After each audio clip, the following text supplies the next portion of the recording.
Success. Monday, he refused to meet a top US envoy here, blaming America, who've been at pains to seem neutral for backing Morsy, whose protesters he labels terrorists.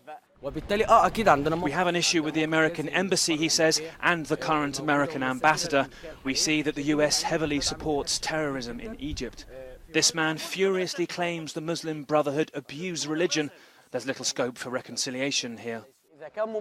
If Mubarak is standing trial, he says, for killing protesters, then Morsy should be put on trial for the same cases.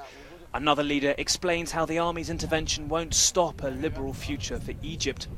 There is a known general rule that the Egyptian army doesn't stop in the face of the will of the people, he says, against the will of the Egyptians. The army pledged in its statement that it doesn't want to rule.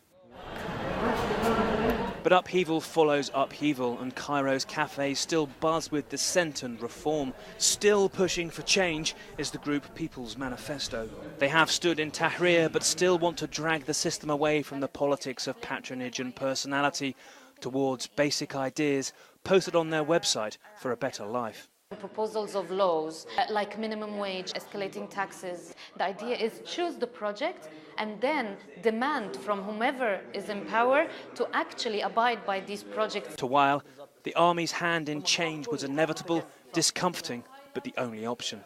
I feel uneasy about the military, but here's the most important thing. The strangest thing is that the military was more responsive to protests than the Muslim Brotherhood. Sally gives the new government till January, the third anniversary of the first protests, to make good on change without the army. The army was cheering on people and people were cheering on the army, so both of them were supporting each other to go out on the 30th. So I expected it to be that quick, yes, okay? But I didn't want it to be that quick, and I didn't want this type of intervention, to be honest. But it happened. She's clear she will go back to Tahrir if her dreams have failed. Many now asking how long the new government can keep this square empty. Nick Payton-Walsh, CNN, Cairo.